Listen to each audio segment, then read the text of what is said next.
안녕하세요. 대단히 반갑습니다. 그림론 자연형TV 이종수입니다. 이번 시간은 1181번째 시간으로 물미장이라는 글을 읽어드리겠습니다. 물미장, 유현성. 객주문학관에 들어섰다. 농기구가 가지런히 진열되어 있다. 다들 투박하면서도 고집스러운 그 시대의 사내를 닮았다. 지게 앞에 작대기 하나가 길게 누웠는데 밑부분에 뾰족하게 박힌 쇠가 보인다. 지게와 작대기를 보니 평생 짐을 진 아버지의 삶에 가 닿는다. 한국 전쟁 때 아버지는 군번도 없이 전장에 배치되었다. 낯선 골짜기에서 전우들이 하나둘 쓰러져도 아버지는 구사일생으로 살아 돌아오셨다. 전쟁이 입술고 간 뒤라서 남은 것이라고는 기근과 상처뿐이었다. 많은 식솔이 먹고 살려면 산골짜기 비탈이라도 개간해야 했다. 물길을 따라 일구다 보니 천평이 될까 말까 한 논이 자그마치 쉰하고도 5다랑이나 되었다. 말이 좋아 논이지 기름진 밥보다 못했다. 계곡 가장자리를 따라 만들었기에 논바닥이라야 함지막만했다. 가족에게 목숨줄과 같기에 아버지는 문전옥답으로 여기며 농사를 지었다. 사람이 녹기도 전에 못자리를 하고 나서부터 논으로 가는 날은 잦아졌다. 안방보다는 산골짜기가 편한지 아버지가 논에 가지 않는 날은 밥에 뉘같이 드물었다.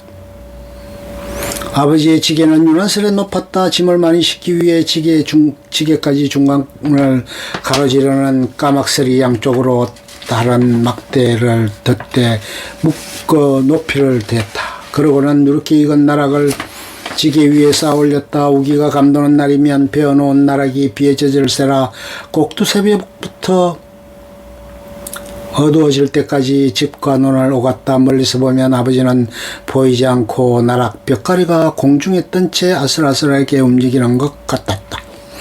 골짜기에 있는 외딴 집이다 보니 밤마다 빨갱이들이 와서 괴롭혔다. 자식에게 해를 입힐까봐 아버지는 집을 버리고 큰 마을로 이사하였다. 그리하여서 개간한 농가 멀리 떨어지게 되었다.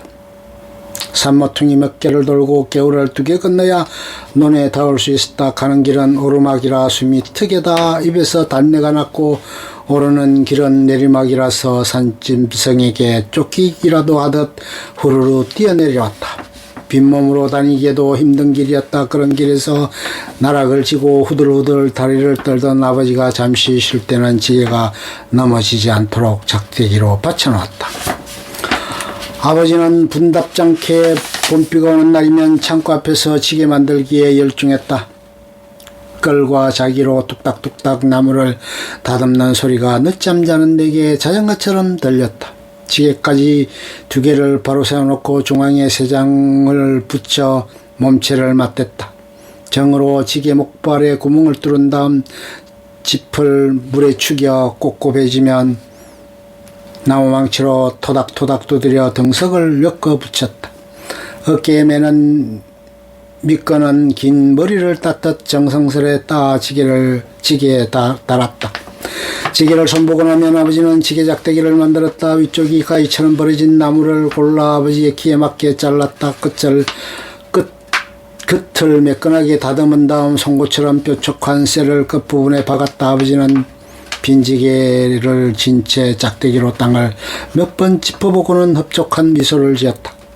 작대기 끝에서 쇠가 들어가도록 둥글게 말아놓은 놀구멍이 없다.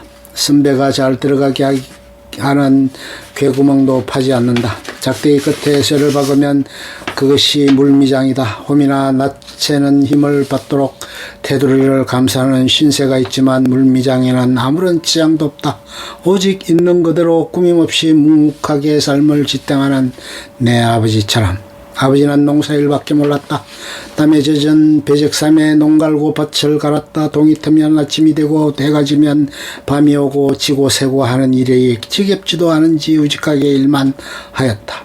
밤이면 끙끙 앓아도 날이 밝으면 들러 나가는 일벌레가 따로 없었다. 오직 땅만 아는 새님처럼 땅과 한때기 내리는 일을 최고의 기쁨으로 삼았다. 그런 아버지는 일을 놓으면 밥숟가락을 놓는 것 같다고 여기셨는지 모른다. 무거운 짐을 지고 일어날 때 작대기는 요긴했다. 촉이 땅에 쏙 들어가라고 아버지는 작대기에 힘주어 꽂았다. 그런 다음 한 손으로 작대기를 짚고 한 손으로 지게 목발을 짚고 무릎을 천천히 세웠다. 비탈진 길에서 작대기로 지탱하며 한 발음 두 발 조심스럽게 내디뎠다. 발이 부르트고 다리가 아파도 묵묵히 버틴 아버지에게 지게와 작대기는 한 몸이었다. 아버지는 새벽이 이슬을 맞으며 길도 아닌 비탈 숲을 넘나들었다. 촉이 박힌 작대기로 땅을 짚으며 산속의 저교를 발걸음으로 사각사각 깨어가던 길, 아버지 발바닥에 굳은 살을 덧대게 한 그 길엔 이젠 울울장창 숲이 우거져 있으리라. 산골짜기 하나를 길게 차지했던 너는 주인의 부재를 알까? 여름이면 어김없이 하얀 벽꽃을 피우는지 궁금하다. 가끔 작대기가 사리반에 있으면 우리 형제들은 그것으로 마당에 금을 그었다. 반대차기나 땅 따먹기를 할 때 몸을 구부리지 않고 금을 그을 수 있었다. 물미장으로 그은 금은 밟아도 여간에서는 지워지지 않았다. 그뿐 아니었다. 뒷밭에 독사라도 나오면 화들짝 놀란 어머니는 김을 매다가도 촉이 박힌 작대기를 가져오라고 소리쳤다. 창처럼 뾰족한 물미장에게 죽임을 당한 독사는 겨울가에 있는 가시나무에 연꼬리처럼 걸리기도 했다. 삶을 배우는데 일생이 걸리고 죽음을 배우는데도 그만큼 걸린다고 한다. 사람은 늙어야 사방이 보인다는 성인의 말이 있듯 머리에 서리가 하얗게 내리고 났어야 아버지를 여러 면에서 볼 수 있었다. 노부모의 장남이었으며 한 여자의 남편이었고 여러 식소를 거느린 가장이었다. 마을에서는 척박한 땅을 억작같이 일구 억토로 바꾼 농사꾼이었다. 아버지가 벼슬이 높아 권세를 내세우며 거드름을 피웠다면 오늘 이처럼 애틋하게 기억되지 않을지도 모른다.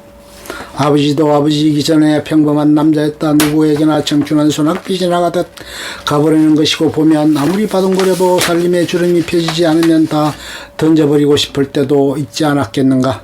맛있는 음식을 보면 먹고 싶었을 것이며 친구들이 요사스러운 자리에서 장단에 맞춰 가물을 즐길 때면 왜 휩싸이고 싶지 않았으랴. 약주를 좋아하는 옆집 아저씨처럼 취생몽사로 적당히 살아갈 수 있었겠지만 보지 않고 듣지 않고 말하지 않는 산불주의를 지켰기에 오늘의 내가 있다. 그러고 보면 아버지는 가족을 위해서 어떤 일도 부리쳤을 것이다. 철부지 때는 지게를 지고 다니는 아버지를 보고도 아무런 느낌이 들지 않았다. 나이가 들어가면서 아버지를 생각하면 가슴이 찡하다. 내 삶에 있어 이러한 기억의 화첩은 비밀의 유산이 아니었을까 싶다. 살면서 힘든 일에 부딪혀도 옛 그림을 떠올리며 끄떡이 견뎌낼 수 있었다. 물미장을 가만히 바라본다. 연필심 같은 촉으로 기억을 다시 쓴다. 아득한 풍경이 연막처럼 퍼지다가 폭통처럼 가슴을 내리누른다. 아버지의 삶이 납덩이같이 머릿속에 남아 무거운 공기를 타고 서서히 퍼진다. 평범한 일상이 아니라 자신의 뜻과는 상관없이 벼랑에서 피운 삶, 비탈길을 오르고 아찔한 낭떠을 떨어지 옆을 조심스레 걸어온 아버지의 삶이 전시관 유리 안에 박제되어 있다. 오늘 아버지의 삶을 다시 읽는다. 그 시절 화첩을 몇 장 넘기다 덮는데 마음의 골짜기에서 아버지의 거친 숨소리가 들려온다. 꾸담한 꿈처럼 손을 뻗어도 잡히지 않는 끝. 좋으면 좋아요, 구독, 알림 설정 눌러주세요. 감사합니다.